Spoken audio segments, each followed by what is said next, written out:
कुछ तारीखें ऐसी होती हैं जो सिर्फ कैलेंडर पर नहीं रहती, वो देश की यादों में बस जाती हैं। कंधार विमान अपहरण बिल्कुल ऐसी ही एक तारीख है। ये सिर्फ एक हाईजैकिंग की कहानी नहीं है, नहीं, ये उस संकट की कहानी है जिसने भारत की राष्ट्रीय सुरक्षा की पूरी किताब ही बदल कर रख दी। तो सवाल यही उठता है कि आखिर ऐसा क्या हुआ? कैसे एक अकेले हाईजैकिंग ने भारत को मजबूर कर दिया कि वो अपनी पूरी की पूरी नेशनल सिक्योरिटी पॉलिसी को नए सिरे से लिखे? चलिए इस पूरी घटना की तह तक चलते हैं और समझते हैं। तो बात है 24 दिसंबर 1999 की। इंडियन एयरलाइंस की फ्लाइट IC-814 काठमांडू से उड़ान भरती है और बस कुछ ही देर में उसे हाईजैक कर लिया जाता है। इसके बाद वह विमान अमृतसर, फिर लाहौर, फिर दुबई, कई जगहों से होता हुआ आखिर में जाकर उतरता है तालिबान के कंट्रोल वाले कंधार में। और बस यहीं से शुरू होता है वो 8 दिनों का लंबा, बेहद तनाव भरा संकट, जिसका अंत हुआ 31 दिसंबर को एक ऐसे समझौते के साथ जो आज भी चुपता है। अब अगर इस पूरे संकट को समझना है ना, तो सबसे पहले हमें इसकी नाकामियों को देखना होगा। वो कौन से ऐसे मोड़ थे, वो कौन से पल थे जहां हमारा पूरा सिस्टम, हमारी स्ट्रैटेजी, सब कुछ फेल हो गया। तो सवाल ये है कि आखिर चूक हुई तो हुई कहां? क्या ये कोई एक गलती थी, या फिर ये गलतियों की एक पूरी चेन थी जो एक के बाद एक होती चली गई? देखिए, ये संकट किसी एक गलती का नतीजा था ही नहीं, ये तो चूकों की एक पूरी लाइन थी।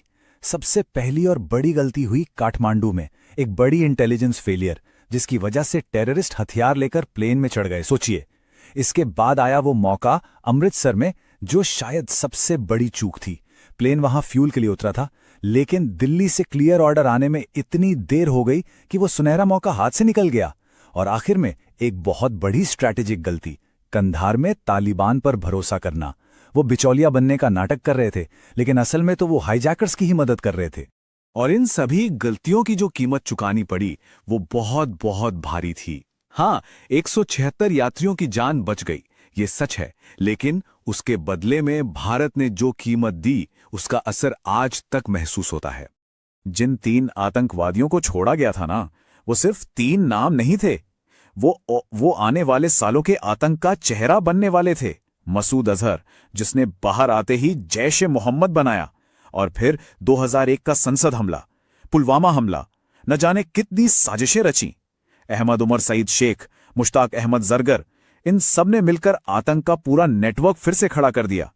तो वो रिहाई सिर्फ एक समझौता नहीं था, वो तो आने वाले कई सालों के लिए आतंकवाद के बीज बोना था।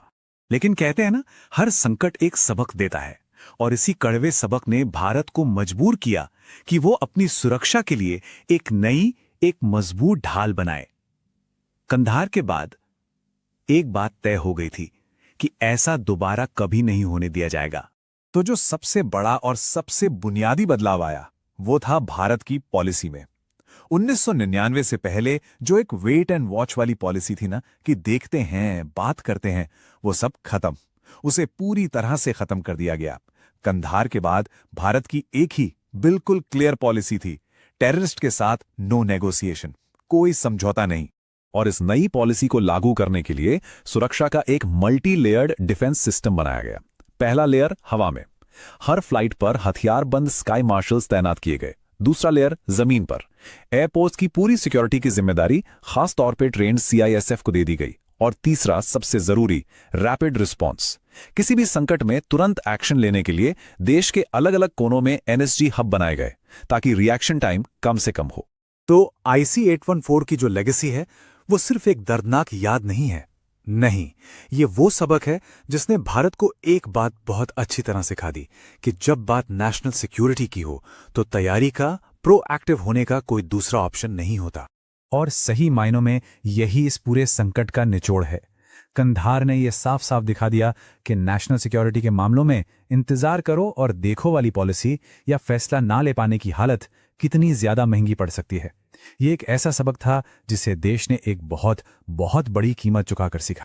तो आज सवाल यहीं आकर खड़ा होता है कि इस संकट की आग में अपनी ढाल बनाने के बाद क्या आज का भारत भविष्य में आने वाली ऐसी किसी भी चुनौती के लिए पूरी तरह से तैयार है? ये एक ऐसा सवाल है जिसका जवाब सोचने की जरूरत